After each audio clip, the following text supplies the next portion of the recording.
Hey students, today we are going to learn about spherical mirrors.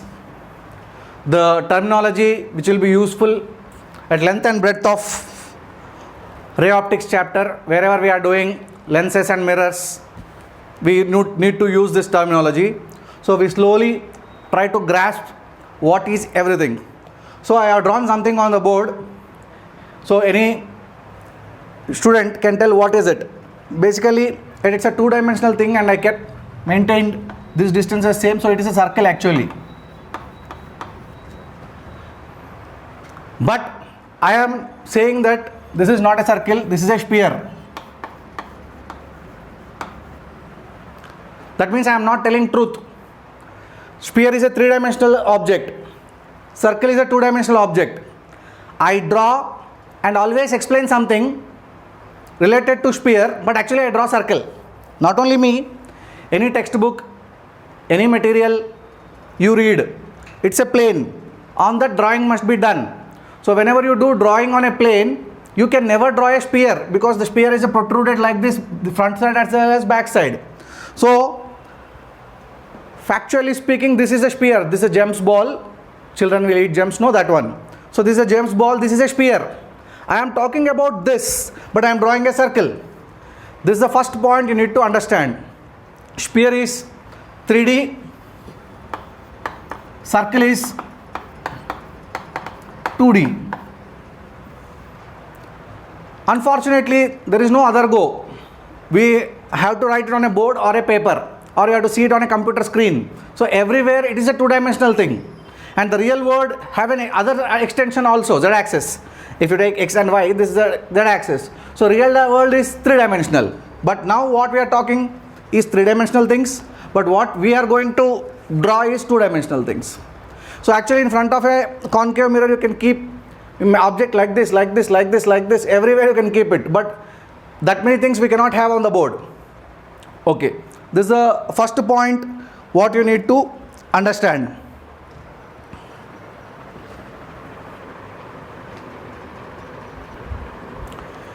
Yes student, I have written first word which we are going to encounter multiple number of times is curvature. What is a curvature? Remember this word analog. They are similar but not dissimilar. Similarly dissimilar things we can call it as analogous. They are not exactly same, but they have some resemblance. That kind of things we call it as analog. So a 3D analog of a sphere. So I remove this part, this is curvature.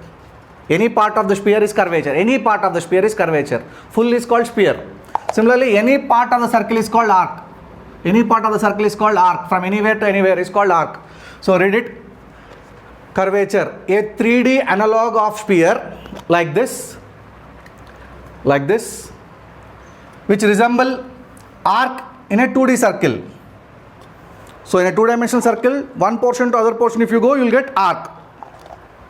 In a three-dimensional sphere, if you cut any portion, you get something that you should call it as curvature.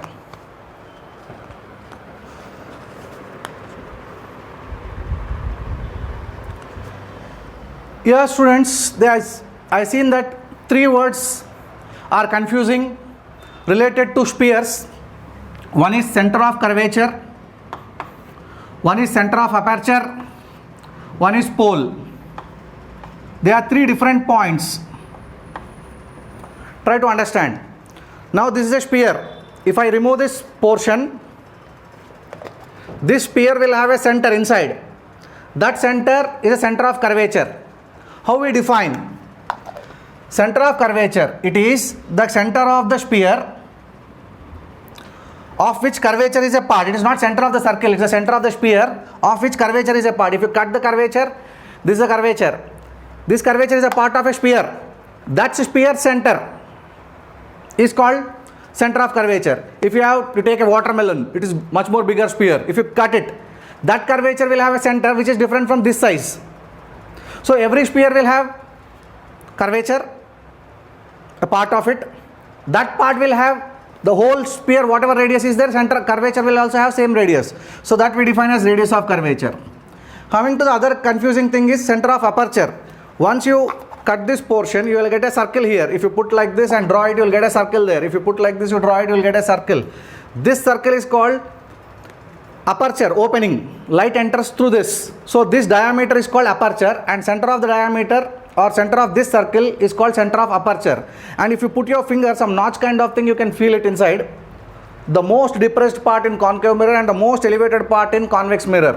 I repeat, most depressed part in concave mirror, most elevated part in convex mirror. We call it as pole. So the beginners will have confusion between three centers, 3 points, dash, dash and dash. This center of curvature, center of aperture, and center of the mirror, which we don't call it as center of mirror, but actually it is pole. So we want to identify it. This is a sphere. Inside this will be there. That center is called center of curvature. This round circle will have one center, that is called center of aperture.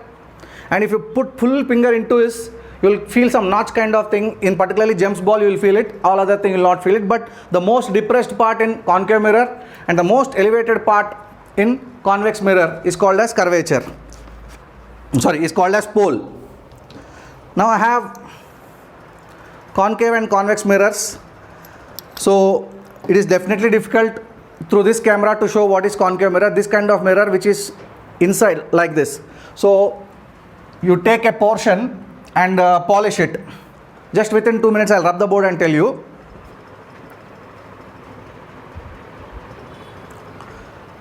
See students, I rubbed some portion which is not required. So this dotted line, I removed it. This dotted line, I removed the portion of the sphere, and this is the curvature and this is the curvature of the same sphere. But if the curvature is like this, it is inward and reflecting face is this side, and back side where there will be a opaque coating made up of silver nitrate, so that this side will be reflecting. So if I coat back side with something red color or blue color paint such that silver nitrate will be, silver nitrate is so easy, if you touch it, it will go away. That's why they will make it opaque. Silver nitrate is shiny, but they will paint it. Why? Because if you hold it like this coating will go away. That's why they put a paint also. So this point is called pole, and this kind of mirror in which concave side is reflecting is called concave mirror. And if I take, there are two mirrors here, you can see.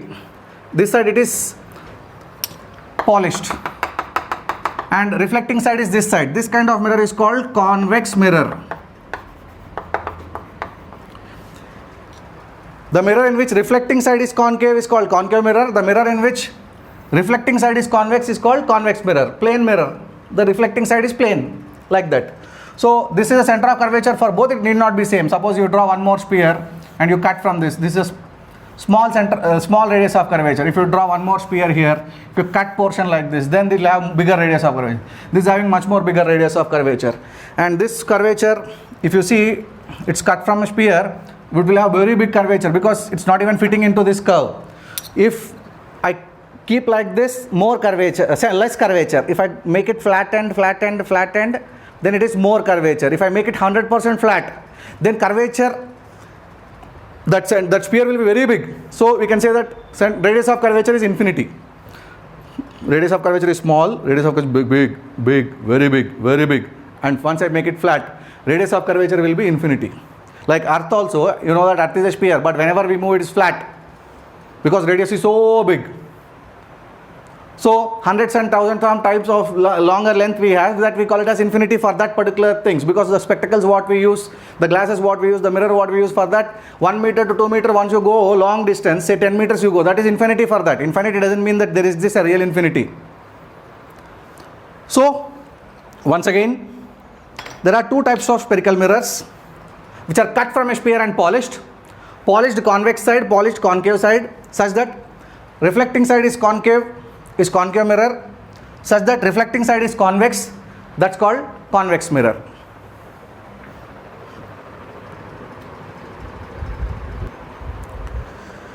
Hey students, I removed some portion of the board and I am telling something else.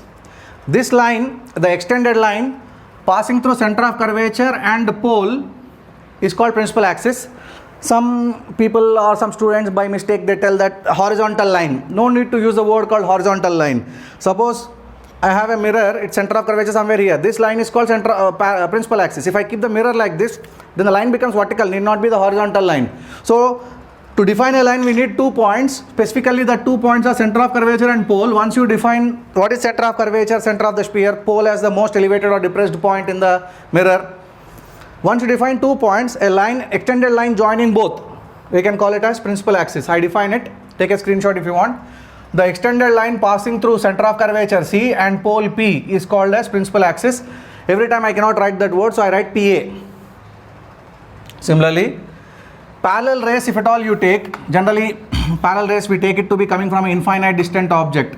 Suppose after 30-40 meters, compared to this small mirror what you are using is called infinity. From there long distant object rays they are coming. As long as possible they will meet at after reflection. This is here reflection happens. After reflection they meet at certain point. They will follow the rule of this is angle I is equal to angle R. Here also from center of curvature if you draw a line that will be the normal. So don't worry about that law. Presently what I am saying is what is focus I wanted to define. So let us define it. Parallel rays of light coming from object at infinity distance. If you don't want to write this word you need not write, but the ray should come parallel. After reflection from spherical mirror, that can be concave or convex, either they meet at a point or appear to meet. For example, the rays comes to the convex mirror like this, little confusing but you can see it here, it goes like this. Similarly the ray coming like this goes like this, diverged. But if you happen to make them meet, this ray and this ray, they are going to meet at a point. Here also line joining center of curvature and pole can be, this is separate, that is separate. This is also line joining pole and center of curvature is called principal axis, not pole and focus, pole and center of curvature. And okay, reflection from spherical mirror either converge, for case of concave mirror they converge, and appear to converge to a point after called focus. They appear to converge, they are diverging actually. If you extend it they are converging at a point. That point we call focus, principal focus. And the distance between principal focus and pole is called focal length, shown by letter small l. So be careful. Use one symbol for focus, use other symbol for focal length, capital F and small f. This distance, see, center to pole, that distance is radius of curvature. Focus to pole, that distance is called focal length. So here also, this distance from any edge to center or pole to center is called radius of curvature. From pole to focus is called focal length, small f. So for concave mirrors, focal length will be towards reflecting side. For convex mirrors, focal length will be back side. Focus will be. Most of the times I have a habit of teaching both spherical mirrors and lenses together because lot of similarities we can harness and we can use. Even students also like that analogies and all. So I am talking about terms related to lenses also. Previous just 2 minutes back I was talking terms related to spherical mirrors, concave mirror and convex mirror. Like that only now we talk about concave lens and convex lens. So first we will define the lens. Lens is a optically refracting medium. So if you have coming from air, it should go into glass. It should be able to refract the light. That kind of glass it should be made up of. Optically refracting medium bounded by 2 curved surfaces. And that curved surface also must be a part of a sphere also. So here, even at that case you can see it. Suppose this is one sphere and this is other sphere. I remove this portion. I make it a dotted line. This is another sphere. I remove this portion. I make it a dotted line. That means this kind of thing what I created is called convex lens, which is thick in the middle, thin in the edges. I repeat, thick in the middle, thin at the edges. So if I take the light to be coming and hitting this surface first, then this surface is said to be first curvature, this surface is said to be second curvature. So as you are coming from left, you cannot take this as R1 and R2. You can, so light touches whichever surface first, that is R1. So this curvature is R1. So this curvature 2 will be this side and this is R1, not this is R2. This is R1. And then after light touching this surface, it will touches this surface. So this is R2. Many times even if you don't take this care, it will come correct. So this first surface curvature will be that side. That is R1. This curvature's radius sphere will be this side. This is R2. Even without knowing this, if you apply the formula, you'll get it. But try to understand light incidence on whichever surface first, that is first surface. Light goes to the next surface, that is second surface. So light touches whichever surface whose radius is first radius of curvature. Later it touches, that is second radius of curvature. So convex lens will have two radii of curvature, this side and that side. Similarly, concave lens. So this is one sphere, this is other sphere. I am interested only in the curved portions. The remaining portion I don't want it. I can happily rub it off. So this is a dotted thing, not existing. This I remove it. This is non-existent to me. So but this is the real thing what I have in my hand. I repeat, lens is an optically refracting medium. This is made up of glass and I cut the glass in this shape. Then I get a lens that is called concave lens. This is convex lens, this is concave lens. Now coming to this, light comes from this side and hits this first, and this curvature is this side. So this is R1. Not, see, previously this has curvature that side, that has curvature this side. But here, this in this case, this has curvature this side, that has curvature. Like this, if you keep it, this curvature will be that side, this curvature will be this side. But I see here, small change like this. This curvature will be this side, this curvature will be this side. So this is R1, this is R2. Don't worry. Formula, when you apply lens maker formula and all, you will get correct answers only. But try to understand which is first radius of curvature, which is second. If light is coming from here, this is R1, this is R2. If light is coming from there, this is R1, this is R2. So this is about concave lens. I have models to show you. See these two lenses. This thick in the middle, as you come to the edges, it is thinner. This is thin in the middle. As you come away, it is thicker. I don't know whether my camera is able to capture this or not. These are the two lenses. Thick in the middle, thin at the edges. Thin in the middle, thick at the edges. This kind of lenses are called concave and convex lens. Sometimes teacher take a liberty to tell that this is a converging and that is a diverging lens. Okay, to some extent. Because light rays, when they come from infinity, they will hit here. They will come to one point, and that again you can call it as principal focus. And center of this, not this center or this center, center of this we call it as optic center, not pole.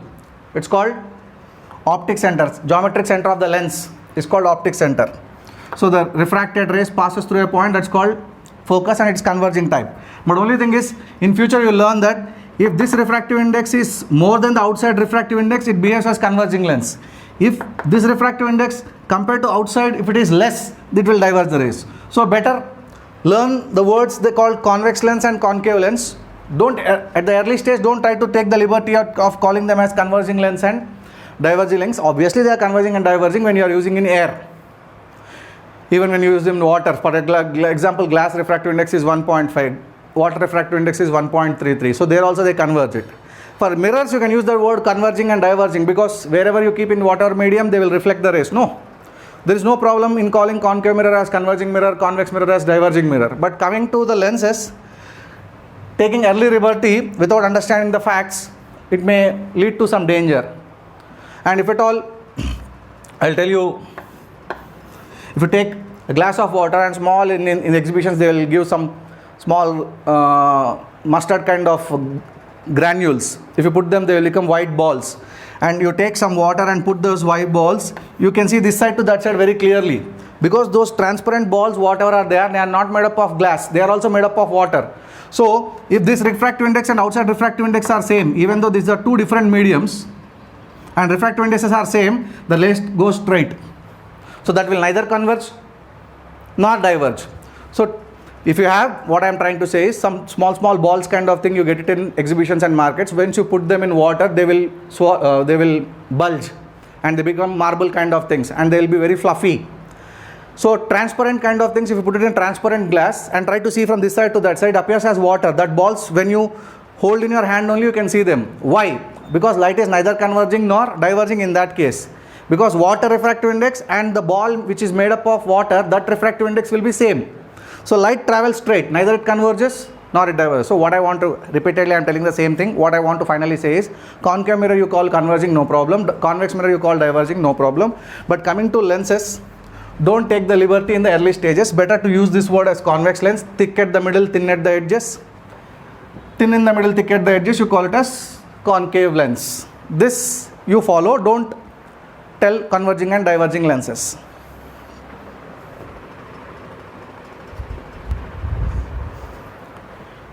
Hey students, try to understand this little typical thing what I am telling, little advanced, but even in the nomenclature level I cannot use a word called advanced. Try to understand this.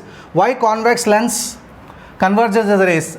Light actually we take in ray optics like rays, but actually light comes like this. When you switch on your light, do you think you will get rays complete?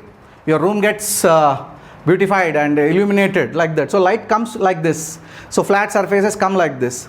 So here they have to travel a longer distance, here they have to travel a shorter distance. You know, speed of light is more in air, less in glass. So with less speed it travels less distance, so this part comes quickly. This portion of light comes quickly. This portion of the light, because it travels slowly, it comes here only. So this portion, if you take 3 dots and light ray, this ray here comes fast, this ray here comes slowly, and this ray which has to travel thin part will come fast. So the rays become like this, so they will converge. Similarly, in case of concave lens, this portion has to travel a long distance.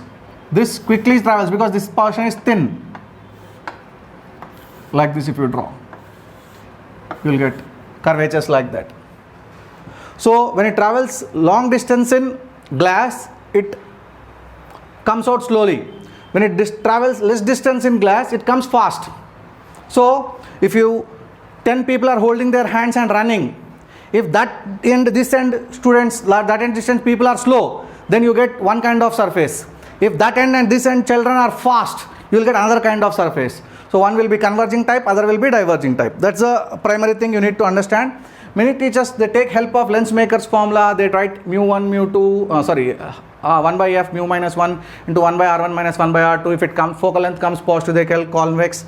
Focal length comes negative, it's concave. Even I do it. But even without that, with basic physics, we can try to prove that convex lens is converging type, concave lens is diverging type. I hope you understood. Remember, some 10 people are holding their hands and running in a chain. What happens if the end people move fast? What happens if the end people move slow? Now the question is, when the end people moves fast, means if they pass through a convex mirror, they have to travel a less length in glass. If they pass through a concave mirror, middle portion will be thin. So this person, middle in the person will go faster. Keep these things in mind. With that you can understand what is converging and diverging. Pure physics, no need of maths. No need of using Lensmaker formula to prove that something is converging and something is diverging. Coming to the other lens, equiconvex lens they have to mention. Otherwise we take the radius of curvatures to be r1 and r2, which are two different from one another. If they mention equiconvex, then we take the both radius to be equal. Plano-convex, one is convex, other is plane. One is plane, other is convex. That's called plano-convex. Concave, equi, if it is there, they have to mention it. Otherwise we take one curvature to be different from other. We write one as r1, other as r2. Equiconcave means both as r and r. Plano-concave, concave, one plane. Concave, one plane. Now comes most troublesome part for the beginning students. Many times they get suffering in this particular book, particular part called concavo-convex and convexo-concave. I studied this. I also got confused for 2 or 3 years in my beginning. But I come to a conclusion by Junior Miller. Book name is College Physics by Junior Miller. In that he has given it. Please see it. I draw one circle. I draw another circle such that this is a bigger circle and this is a smaller circle when I draw it. How does, go back to the definition. Lens is an optically refracting medium bounded by two curved surfaces. Undoubtedly curved and curved surfaces, and it is bounded by glass. But you see, inner portion is thin, edges are thick. Inner portions are thin, edges are thick. So it is concavo-convex. Similarly, convexo, finally what is it? Finally edges are thick. No, edges are thick means this is will be concavo, convexo, concave. Just go back to this definition. If middle is thin, middle portion is thin, that is finally it's a concave. So even though it's a convexo, finally it is a concave lens. Coming to this, try to cut two portions like this and like this. So this portion, middle it is thick, edges it is thin. As I told you the point, finally it is going to be convex. So it is concavo convex. This is convexo concave, this is concavo convex. If you bound the surfaces one and other inner without cutting that, if at all you make this flatter and this you cut it, you see this, I cannot explain you more than the diagram. So this way if you cut it, middle portion will be thick, edge portion will be thin, that is finally a convex, so it is concavo, finally convex. This is thick at the edges, thin in the middle, finally it is concave. So but basically it is a convexo concave. But when you are applying the formula, if you take which of the first radius of curvature as R1, second radius of curvature as R2, and do 1 by f is equal to mu minus 1 into 1 by R1 minus 1 by R2 lens maker formula according to the proper sign convention, you will get back this as negative focal length, that as positive focal length in air. Once you keep the lens which is made up of glass, and in air you will get that. So anyhow, this is other terms which are related to lenses. Equiconvex they have to mention.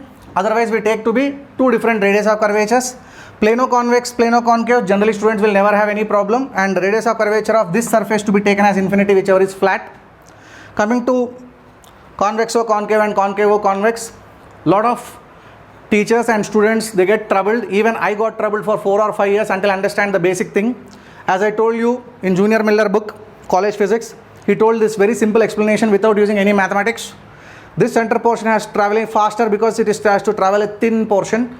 This will travel a thick portion with slow speed. So this comes here, and this will be a diverging type. Keeping that in view, if it diverges in air, it is concave. If it converges in air, it is convex. That you keep in mind. Thick at the edges is finally concave. Thin at the edges, it is finally convex. Convexo concave, concavo convex.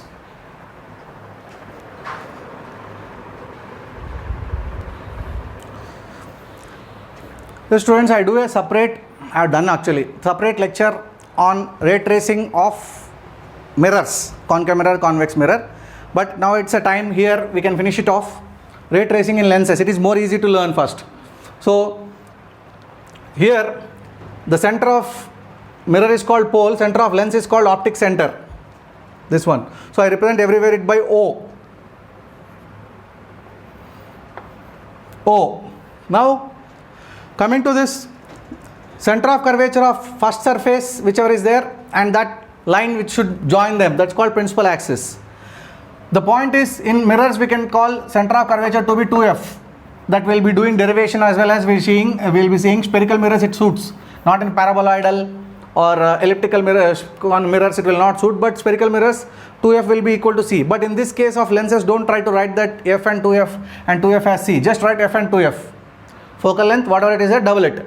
That is double the focal length, and that double the focal length in concave and convex mirrors will be equal to center of curvature, the radius of curvature. But here it's not true. Okay. First ray tracing technique. The ray parallel to the principal axis. This is principal axis. After refraction from convex lens, passes through focus. This is 1 and 1. The ray parallel to principal axis, here after refraction from convex lens, passes through focus. Repeatedly listen, write this sentence. Next, the ray which is passing through focus after refraction from convex lens becomes parallel to the principal axis. This is 2 and 2. The ray through optic center